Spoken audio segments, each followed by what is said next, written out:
The wind cut through the broken streets like a blade, carrying with it the bitter taste of ash and frost. In the shadows of ruined buildings, where windows stared blankly like hollow eyes, a young girl hunched beneath a threadbare coat, clutching a small, leather-bound diary against her chest. Her name was Liesel, though in these winter months names seemed almost irrelevant. Survival had become the only language anyone spoke. She stepped over the remnants of what had once been a marketplace, where laughter and chatter were replaced by silence and the occasional distant howl of stray dogs. The snow crunched under her worn boots, the cold seeping into her bones until it felt like it might freeze her very soul. Smoke rose lazily from makeshift chimneys, thin and gray, promising warmth that was too often in short supply. Liesel shivered but pressed on, careful not to draw attention to herself. Every shadow held uncertainty. Every crack in the wall a memory of the war that had ravaged her city and stolen so much more than home's dot in her pocket. She carried a ration card, the fragile lifeline that could mean the difference between a warm meal or an empty stomach. Each square stamped or signed represented hours spent waiting in lines that never seemed to end, faces etched with weariness and silent desperation. Mothers held their children close, men exchanged wary glances over the tips of their scarves, and the elderly shuffled along with the patience of those who had survived too many winters to count. Liesel's heart beat faster each time she approached the ration office, the fear of it being empty gnawing at her chest. Hunger had become more than a feeling.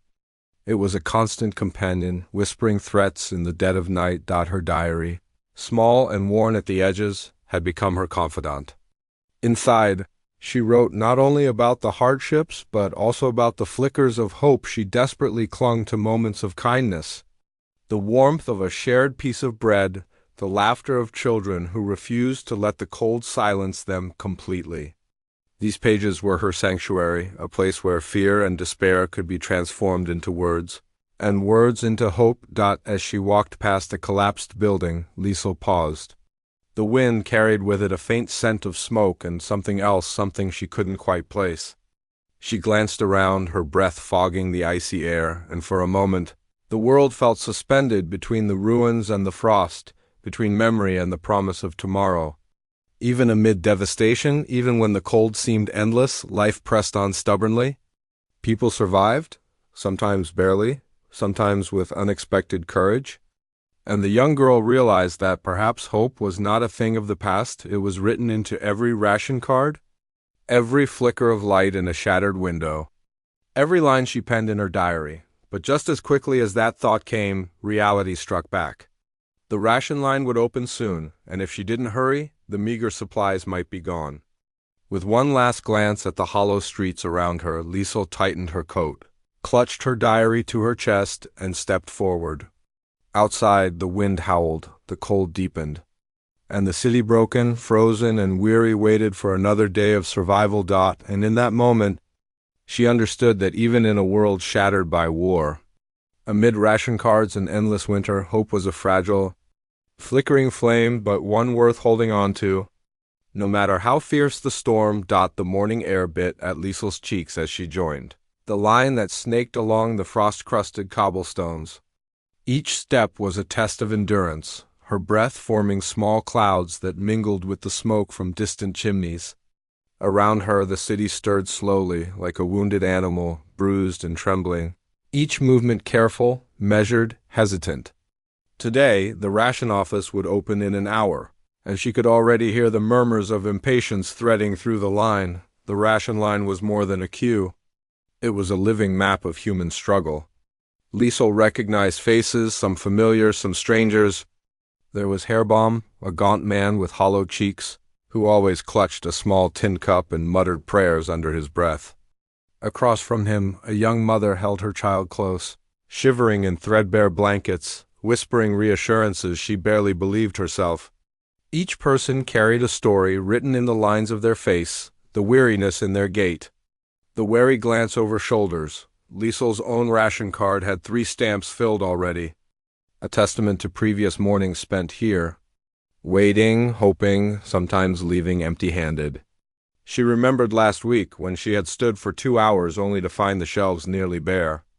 The clerk had shrugged and barked at those who complained, handing out scraps with an air of exhaustion mixed with authority. Corruption was whispered about, though no one spoke openly. Extra rations sold to those with connections, or diverted to black market traders who prowled the ruined streets.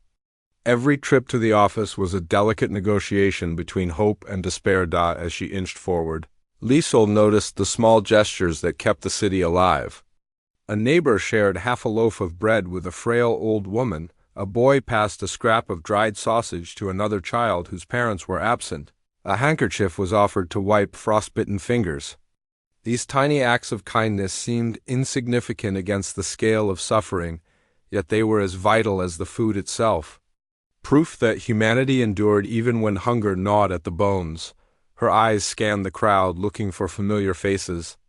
There was Anja, a friend from school, clutching a thin scarf around her neck.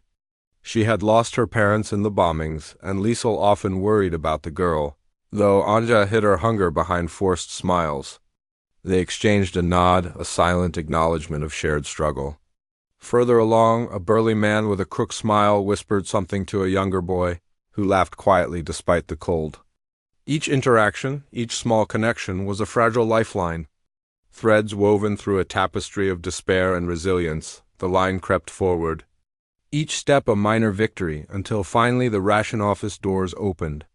Inside, the air smelled of mildew and wood smoke, mingled with the faint tang of dried beans and flour. The clerks moved efficiently, stamping cards and distributing portions with mechanical precision. Liesel gripped her card tightly, fingers numb and stiff. She remembered the rules: 1 ration per person, proper identification required, no exceptions. And yet, each morning brought whispers of those who tried to cheat, to beg, to bribe, an undercurrent of moral tension that added another layer to the struggle for survival. When her turn came, the clerk handed her a small portion of bread and a few potatoes, his eyes tired but not unkind. Liesel thanked him quietly, clutching the rations to her chest, as if holding them too tightly might make them disappear. Outside, she noticed the subtle exchanges: a barter of a scrap of fabric for a can of preserved vegetables, a whispered offer to share stew later in the evening. Survival required not only strength but creativity, a willingness to negotiate the rules without losing one's integrity entirely. As she stepped away from the line, Liesel felt the familiar pang of fear. The portions were never enough, and the thought of the coming days, of evenings spent shivering in the cold, gnawed at her. Hunger was relentless, a constant presence that made every decision heavier: whether to share her meager rations with a friend, whether to risk venturing into the street for extra scraps, whether to trust someone who seemed in equal need. The moral dilemmas weighed on her like stones in her coat pockets. Invisible yet tangible. By midday, the city streets had quieted again. The ration line dissolved into scattered pockets of survivors, each returning to homes too fragile to offer warmth, too empty to offer comfort. Liesel carried her diary with her, scribbling down details as she walked, observations of the line, gestures of kindness, moments of tension. She wrote not only to remember, but to process, to hold on to the human stories that persisted amid scarcity.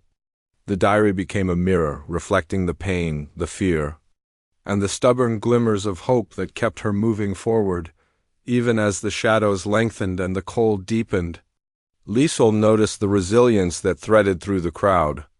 People laughed quietly despite hunger, shared what little they had, protected the weak, and held fast to small comforts. Each day in the ration line was a battle, a test of patience and morality, but it also revealed the quiet courage that survived in shattered streets. And as she returned home with her small bundle of potatoes and bread, she felt the faintest spark of determination. Tomorrow, she would return to the line. And the day after that. Because in a city scarred by war, amidst ration cards, freezing winds, and whispers of corruption, survival was not just about food, it was about hope. A hope that, if held tightly enough, might stretch from one frostbitten morning to the next. A fragile but unwavering thread connecting every weary soul waiting for a chance to live another day. The wind had softened by mid-morning, but the city still groaned under the weight of its scars. Liesel walked past collapsed walls and splintered doors, her footsteps echoing in the hollow silence. Every corner, every shadow, seemed to whisper reminders of the days when bombs had rained down without mercy, tearing families apart and turning streets into graveyards. She drew her coat tighter around her, clutching her diary like a talisman, a fragile shield against the memories that pressed unrelentingly against her mind. As she settled on a splintered bench in the remains of what had once been a lively square, her thoughts drifted back to nights that refused to fade. She remembered the roar of planes overhead, the shrill whistle of falling bombs, and the walls trembling beneath the force of destruction. Her parents had tried to shield her, to make the terror feel smaller, but she had seen them crumble into silent tears behind closed doors. The city's streets had been rivers of fire and smoke, and Liesel had learned early that survival often meant leaving pieces of herself behind in the ashes, opening her diary. She traced a trembling finger over the words she had written just yesterday. I try to forget, but the shadows follow me, even when the sun rises. I can still hear the voices calling, the cries of those who never returned. The ink had smudged slightly from the cold, but the sentiment remained raw, unfiltered. Every entry was a confrontation with her past, a quiet conversation with the ghosts that lingered in the ruined streets. The memories weren't just personal, they were woven into the fabric of everyone around her. She noticed it in the way Hairbaum flinched whenever a door slammed, in the nervous glance of the young mother in the market, in the way children hesitated before crossing open streets. Trust had become a luxury no one could afford. People had learned to hide their sorrow, to mask fear with polite smiles or quiet nods. Liesel herself had grown cautious, measuring each word, each movement, aware that every gesture could be interpreted in ways she hadn't intended. Yet even amid the trauma, small flickers of life persisted. A neighbor carefully tended a tiny garden sprouting through the rubble, coaxing life from soil that had been scorched by years of war. Children chased each other across partially cleared streets, their laughter brittle but persistent, a fragile sound that refused to be silenced. Liesel found herself smiling faintly at these moments, recognizing that survival wasn't only about enduring hardship. It was about finding reasons to live despite it. Her diary had become more than a record of events. It was a repository for her emotions, a mirror of her fears and regrets. She wrote of nights spent awake, imagining her family members who had vanished during the bombings, wondering if they had survived in some distant city or if they had simply become names etched on memorial stones. She wrote of the guilt that gnawed at her for moments when she had felt relief that she was still alive when so many others were not. Each page was heavy with reflection, but also with a subtle determination to find meaning in what remained. The people she encountered carried similar burdens. In the ration line, she remembered, a man had refused to take the last portion of bread when he saw a child shivering nearby, even though his own family had gone hungry for days. A woman had offered Liesel a hand-woven scarf she had been saving for winter, explaining softly that survival was not only about food but about protecting one another from the cold. These gestures, simple yet profound, reminded her that the human spirit could endure even after unimaginable loss. Liesel's own moments of connection were tempered by caution. When Anja approached her in the marketplace, whispering about her own experiences of hiding from bombings and scavenging for scraps, Liesel felt both relief and wariness. Trust had to be earned in this world, measured carefully against the possibility of betrayal or disappointment. Yet despite this tension, bonds began to form. Through shared stories and small acts of care, Liesel realized that people could heal together. Even if the process was slow and fragile, the shadows of the past often returned at night, when the streets were empty and the wind carried echoes of lost voices. Liesel would write feverishly in her diary, recounting dreams where she was running through fire, where she searched for her family in endless ruins. Sometimes her pen trembled, the words spilling across pages as if the diary itself were trying to absorb her pain. But in those same entries, she began to record moments of hope, a neighbor's smile, a bird's unexpected song amid the rubble, the warmth of a small fire shared with strangers. These fragments reminded her that even in a city scarred by war, life persisted, stubborn and fragile. By late afternoon, Liesel walked past a partially rebuilt street corner, where a group of survivors had arranged makeshift tables and benches. Children colored with scraps of charcoal, adults shared tales of survival and resilience, and the air seemed, for a brief moment, lighter than it had in years. Liesel paused, feeling a rare sense of peace. The shadows of the past were still there, lingering like smoke in the air, but the city had begun to breathe again. Even amid devastation, there were beginnings, tentative, fragile, but undeniable. She returned home as the sun dipped behind shattered rooftops.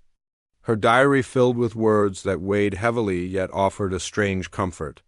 She had recorded terror, grief, and loss, but also courage, kindness, and the beginnings of healing. The city, like her pages, contained both the darkness of the past and the flickers of hope that promised something more. And as she lay under her thin blankets that night, the winter wind rattling the broken shutters, Liesel understood that the shadows would never fully disappear, but neither would the resilience that carried her forward.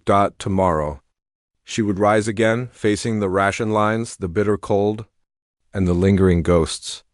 And though fear remained, she held on to the subtle warmth of possibility that even after war, even amid ruin, the human spirit could endure. And small moments of hope could grow into something enduring, something unbreakable. The winter of 1947 had settled over the city like a merciless shroud. Each morning, Liesel awoke to a world glazed in frost, where the snow crunched sharply underfoot and the wind cut through her thin coat as if it were made of paper. Rivers had frozen solid, their surfaces glinting deceptively under the pale sun, and entire streets seemed trapped in a silence that was both eerie and suffocating. The city was no longer just broken, it was buried beneath layers of cold that made survival feel like a battle against nature itself. Liesel's small apartment offered little respite. The walls were cracked, letting in drafts that turned the room into a freezer by night. Firewood was scarce, and even a modest fire required careful rationing of logs, each one burning with a fragile warmth that would not last long. She huddled beneath blankets with her younger brother Emil, who shivered despite the layers she piled over him. His small body trembled uncontrollably, and Liesel's heart tightened with fear. If he grew ill, she knew there would be no medicine, no doctor to help. Hunger and cold were deadly companions. Lurking behind every cough and every frozen fingertip, the city outside reflected the same harsh reality. Roofs collapsed under the weight of ice and snow, leaving homes exposed and vulnerable. Streets were treacherous, lined with piles of rubble that were frozen solid. Illness spread quietly but ruthlessly. Liesel saw neighbors coughing weakly, their faces pale and eyes hollow, moving with the lethargy of those who had lost the will to resist the cold. Each day was a test, a careful balance between finding warmth, preserving rationed food, and avoiding injury or sickness that could be fatal. One morning, Liesel ventured to the market for her meager supplies, the icy wind stinging her cheeks and turning her breath into clouds of frost. The line for rations had already begun forming, stretching around a corner she had never noticed before. People whispered in hushed tones about a shipment of potatoes that might arrive today, their voices taut with hope and desperation. A slip on the ice sent a woman sprawling, and Liesel instinctively reached out, helping her regain balance. Moments like these small victories of kindness were all that kept hearts beating in this frozen landscape, but hardship was never far behind. As Liesel returned home, carrying her rations with trembling hands, Emil stumbled near a frozen puddle, his foot breaking through thin ice. Panic gripped her chest as she grabbed him, pulling him back to solid ground. The shock of cold had left him gasping, and for a terrifying moment she thought she might lose him to the frost. Her diary entry later that night would read, "I cannot bear to imagine a winter without him. Every breath he takes is a victory, every shiver a warning that life is fragile." The frost outside mirrored the darkness that lingered in her thoughts. Memories of the war's destruction returned with a sharper edge in the dead of winter. Bombed streets, families lost, The screams carried by wind, they felt closer now, their presence magnified by the cold's cruelty. Yet within the diary's pages, Liesel also documented small moments of courage. A neighbor had shared half his coal to keep her stove alive. Immo had laughed at the sight of a cat chasing snowflakes. A stranger had offered a slice of bread without asking for anything in return. Each act, however minor, was a spark against the encroaching darkness. Hunger was relentless. Meals consisted of potatoes boiled in water, a slice of black bread, or scraps of dried vegetables. Liesel's stomach often ached, but she forced herself to eat what little they had, knowing that weakness could be fatal in these conditions. Even with ration cards, survival was never guaranteed. Some days, the market would run out before she reached the front of the line. Other days, corrupt officials would give extra rations to those with connections, leaving ordinary people scrambling for what remained. The tension of these moments pressed down on her like the weight of the snow above. Heavy and unyielding. At night, the frost crept into their room despite layers of blankets. Liesel wrote feverishly in her diary, her pen trembling as much as her fingers. She recorded the fear, the hunger, the shivering cold, but also her determination to endure. Each word was a lifeline, a declaration that she would not surrender to winter or despair.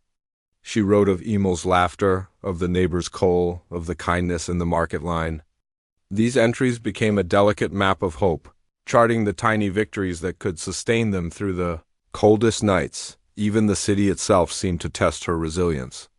A sudden collapse of a nearby roof sent a cloud of snow and debris crashing onto the street. Liesel ducked instinctively, heart pounding, and helped a neighbor dig through the rubble to retrieve a trapped dog. Survival in this frozen city required vigilance, quick reflexes, and a willingness to act despite fear. Every step outside the apartment was a gamble, but retreating indoors offered little safety. The cold, the hunger, and the ghostly presence of loss demanded constant attention, constant courage. By dawn, the sun offered little warmth, casting pale, gray light over frozen ruins. Liesel and Emil managed to start a small fire, its weak glow illuminating the room in flickering amber. She tore a slice of bread in half, giving him the larger portion, and watched him eat, feeling a mixture of relief and lingering dread. The winter had not yet ended, and there would be more dangers, more hunger, more moments where life hung by a fragile thread. But for now, this small warmth, this fragile survival, was enough to keep hope alive. As she closed her diary that night, she reflected on the lessons of this frozen world, that despair was omnipresent, but so were resilience and courage, that survival required both vigilance and compassion, that even amid frost and darkness, tiny victories could illuminate the path forward. The winter was merciless, testing her body, her mind, and her spirit, but each trial also revealed strength she had not known she possessed, and so, beneath the rattling windows and the icy gusts that battered the city, Liesel and Emil slept, wrapped in layers and hope. Tomorrow they would rise again, facing frozen streets, ration lines, and the relentless winter. Yet the flame of perseverance remained unextinguished, small and flickering, but alive. Winter's grip was suffocating, but it could not break those who refused to surrender to the cold. The first signs of change came like whispers carried on the winter wind. Rumors passed along frozen streets in hushed voices. Shipments of food would arrive sooner. Rations would increase, relief aid had reached nearby towns. Liesel could hardly believe it at first. After months of bitter cold, empty stomachs, and endless struggle, the idea of improvement seemed almost surreal, like a fragile dream. Yet hope, once glimpsed, was difficult to ignore. The morning air still bit with frost, but Liesel's steps carried a lighter weight. She moved carefully along streets that bore the scars of war, yet in those same streets, signs of life were beginning to stir. Neighbors cleared rubble from what had once been a playground, stacking wooden boards and bricks to make benches and tables. Fires flickered in improvised hearths, their smoke curling skyward as if reaching toward a promise of recovery. Liesel watched children play quietly, their laughter small but persistent, and felt a rare warmth threading through her chest. Even in the cold, the city was breathing again. At the ration office, news was tangible. Officials distributed slightly larger portions, their motions weary but more generous. Liesel clutched her ration card and surveyed the line, noting faces brightening with cautious relief. People exchanged small gifts of food or trinkets, gestures that would have seemed insignificant weeks ago but now carried immense value. Herr Baum received an extra loaf of bread, which he immediately handed to the mother with the shivering child he had once ignored. Each act of sharing, each smile, stitched the community together in ways that hunger and fear could not entirely destroy. Liesel herself felt a fragile surge of optimism as she returned home. Emil ran to greet her, cheeks flushed from the cold but alive with energy. She handed him a small slice of bread, larger than the portions they had endured for weeks, and watched him eat greedily. In these small victories, she saw proof that endurance could bear fruit. She sat by the meager fire, her diary open on her lap, and began to write. Today the bread was warm, and Emil laughed. Perhaps we are learning that survival can include moments of joy, not just fear. Her words felt awkward yet true, fragile yet persistent. Outside, the community was taking shape in ways both practical and profound. Makeshift schools had begun to appear in cleared basements and partially intact buildings. Teachers, many of them displaced or mourning family losses, offered lessons to children whose education had been interrupted by war. Liesel occasionally lingered at the edges of these gatherings, observing the tentative hope in their eyes. Even reading aloud from tattered books, children seemed to reclaim a sense of normalcy, their voices a quiet rebellion against the silence that had dominated the city for so long. Kitchens emerged in corners where former shops had stood, pots of steaming broth distributed to the hungry. Liesel helped when she could, carrying bowls carefully to those unable to stand or walk. Each gesture required courage, a willingness to step into spaces where chaos still lingered, yet every action reinforced the fragile bonds holding the city together.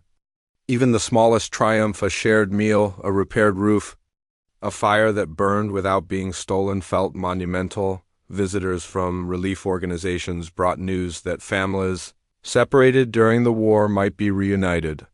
Liesel's ears pricked up at the mention of trains arriving with displaced persons, some of whom had traveled for days through snow and struggled to return home.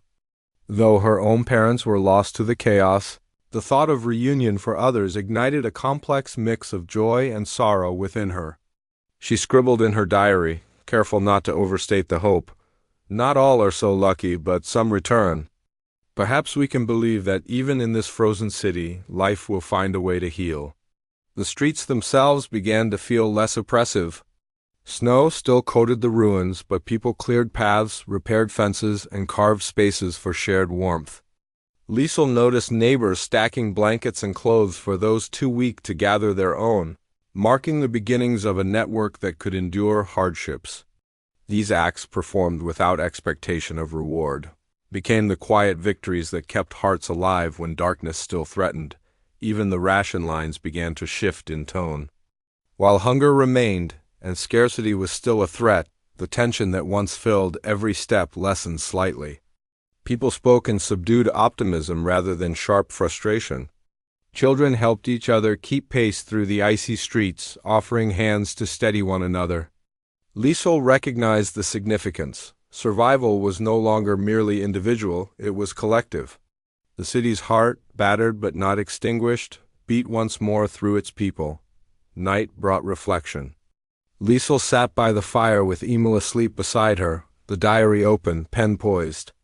She wrote of courage and adaptability, of small triumphs and minor setbacks. She recorded the warmth of the soup kitchen, the laughter of children, the generosity of strangers, and the spark of hope that seemed to linger, no matter how fragile. Perhaps hope is not a single flame, she wrote, but many tiny sparks, each one lighting another until the dark feels less heavy. Yet even as hope flickered, caution remained. The winter was not over, rations were still limited, and illness could sweep through the streets with sudden cruelty.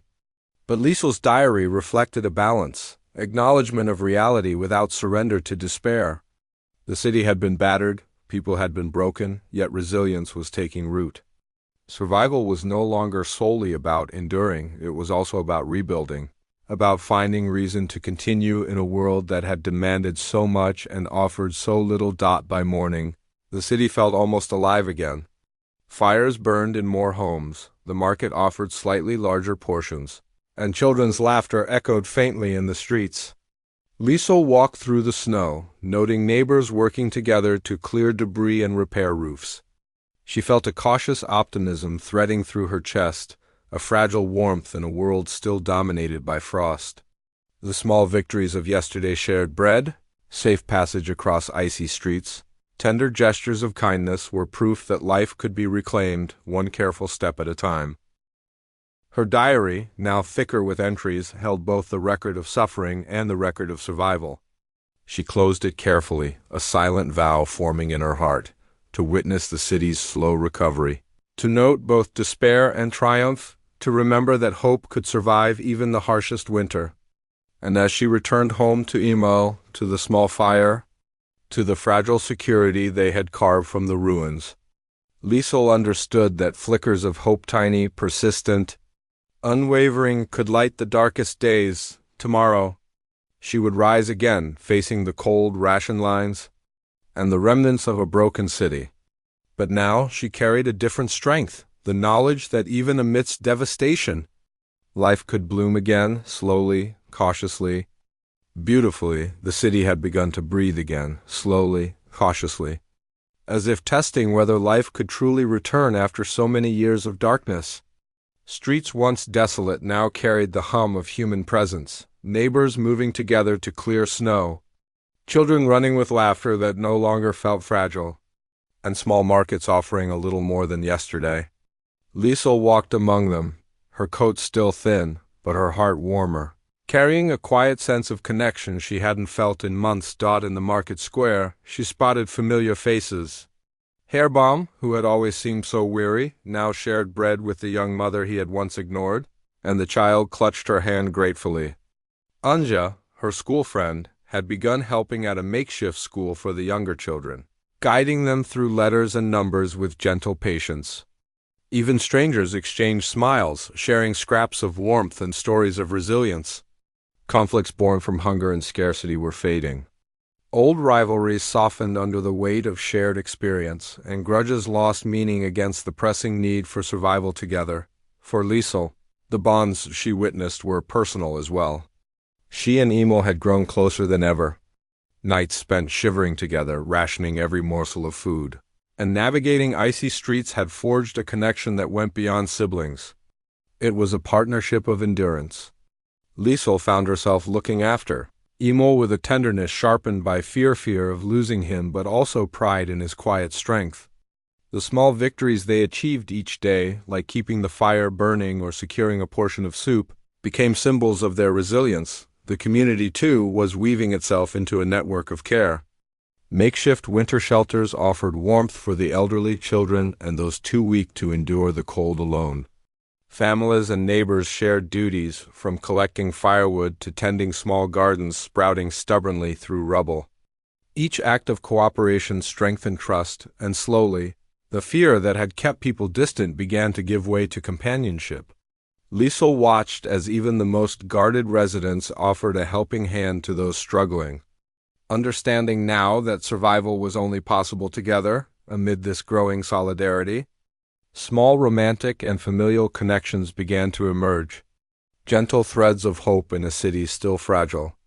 Liesel noticed the baker's son, who had spent months quietly helping at the soup kitchen, now sharing bread and laughter with a young woman who had lost her family in the bombings.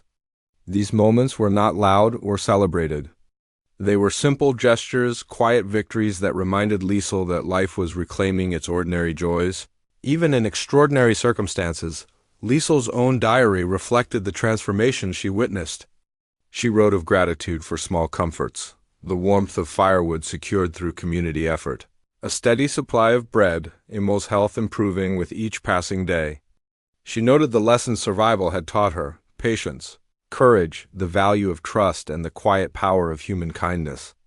"We are stronger than we think," she penned one evening, "not because we face hardship alone, but because we hold each other up when the cold and fear threaten to pull us under." Even the ration lines no longer carried the tension of previous months. People waited together patiently, helping one another carry parcels, sharing stories to distract from lingering hunger. Liesel sometimes exchanged a nod with those who had once seemed indifferent or suspicious, recognizing now that the line was more than a place to collect food. It was a space where bonds were tested and strengthened, where compassion became as important as sustenance. Personal victories, though modest, carried immense significance. Herr Baum's garden flourished enough to provide vegetables for several families, and Anja's school had begun to offer lessons twice a week, slowly restoring a sense of normalcy to the children's lives. Liesel herself felt a quiet triumph when she managed to trade a few extra potatoes for wood to keep their fire going through another bitter night. Each small success was a reassurance that despite the years of suffering, life was reclaiming a rhythm, however tentative. The evenings were quieter, yet richer. Liesel and Emil would sit together, warmed by the fire and the knowledge that their world, though far from whole, was slowly repairing itself. Liesel wrote in her diary about the community's strength, the way shared hardship had transformed strangers into friends and friends into family. She recorded the laughter of children echoing through the empty streets, the soft murmur of conversations in small kitchens, the simple satisfaction of a hot meal shared among those who had endured so much. Through the diary, she reflected not only on survival but on the lessons of resilience, courage, and compassion.